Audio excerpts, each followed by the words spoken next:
Hi everybody, my name is Sandy Asher. I write books for young readers. This is my dog Gracie.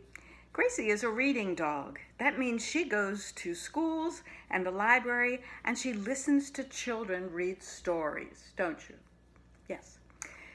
Today she's going to listen to me read a story, and we hope that you will listen along with her. This book is called Too Many Frogs. And you can see on the cover that I wrote it. It says Sandy Asher, but I did not draw the pictures. The pictures were drawn by a man named Keith Graves, and I think he did a terrific job. Too Many Frogs. Rabbit lived by himself in the hollow of an old tree. He cooked for himself, he tidied up after himself, and at the end of each and every day, he read himself a story. It was a simple way of life, no fuss and no clutter, and Rabbit liked it.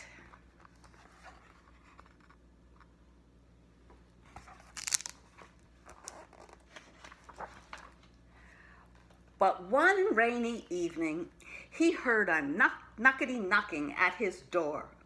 "It's Froggy," croaked a deep voice.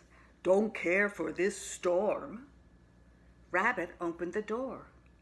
"I was about to read myself a story." "Love to listen," Froggy cried, and hopped right inside. "Don't mind, do you?" "I suppose not," Rabbit said.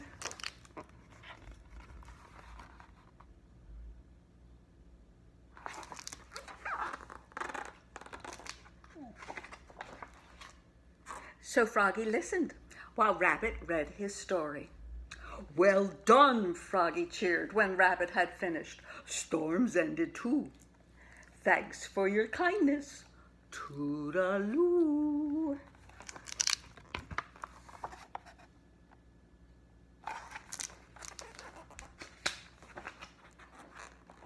The next evening, as usual, Rabbit finished dinner, tidied up, and sat down to read himself a story. But before he could begin, he heard another knockety knocking at his door. "It's Froggy," croaked the same deep voice. Rabbit opened the door. "I was about to read myself a story." "I know," Froggy cried and hopped right inside. "Love to listen. But first, let's fix ourselves a snack. Or 3. Don't mind, do you?" "I suppose not," Rabbit said. So Froggy hopped and popped and whipped and flipped and mixed and fixed a snack or 3. Too much fuss, Rabbit thought.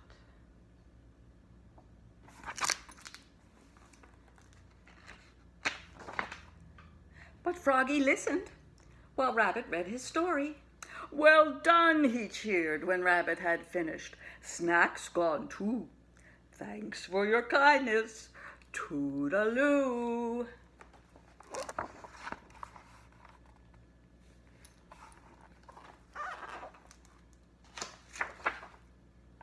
The next evening, Rabbit finished dinner, tidied up, and sat down to read himself another story.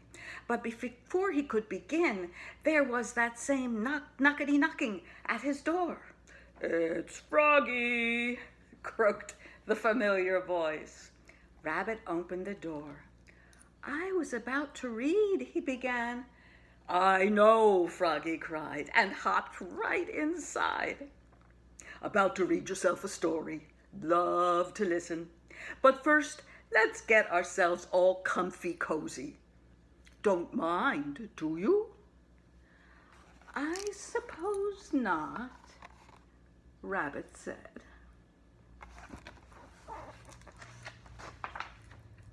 So Froggy fluffed and puffed and mooshed and smooshed and piled up billows of pillows. Too much clutter, Rabbit thought. But Froggy listened while Rabbit read his story. Well done, he cheered when Rabbit had finished. Bedtime too. Thanks for your kindness. Toodaloo.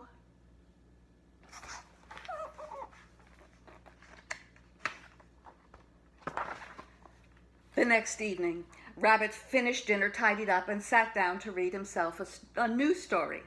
But before he could begin, there was that knockety knocking at his door. It's Froggy.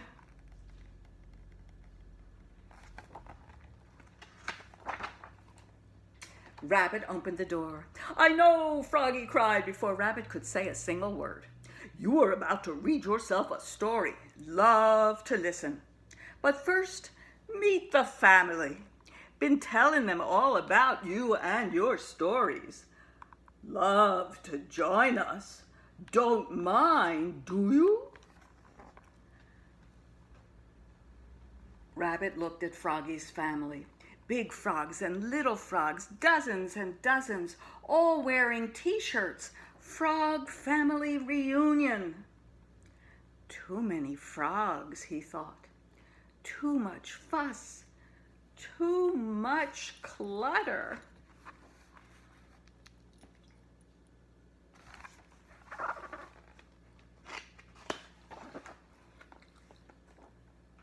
But I do mind, Froggy, he said at last.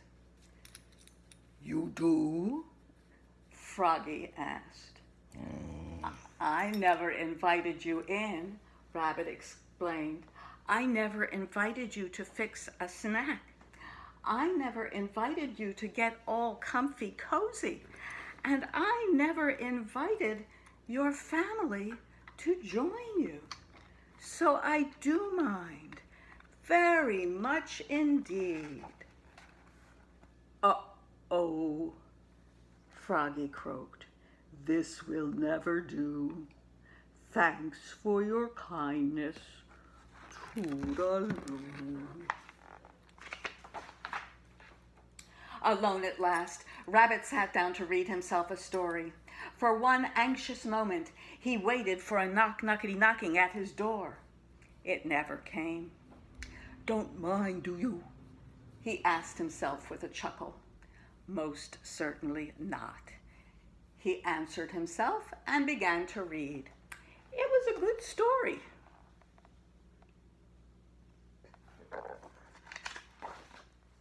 But something was missing. Snacks make a good story better, he thought. So he fixed himself a snack and read on.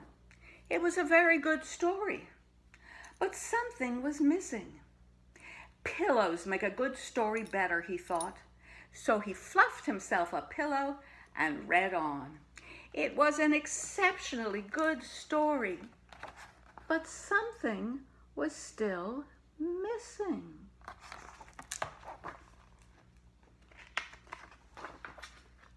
Rabbit blinked once. He blinked twice, and then he sighed. It's Froggy, he told himself. At last, he loves to listen. Rabbit opened his door. There sat Froggy and his family, waiting patiently to say they were sorry. Never meant to be rude, Froggy croaked. Brought you a t-shirt, Frog Family Reunion. Thank you, Rabbit said. I was about to read a story. Would you like to join me? Love to listen, cried the frogs. And in they all hopped, big frogs and little frogs, dozens and dozens. Rabbit offered them a snack or three and helped them fluff their pillows. Then every frog listened while Rabbit read his story. Well done, they cheered when he had finished.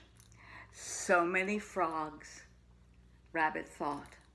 So much fuss, so much clutter.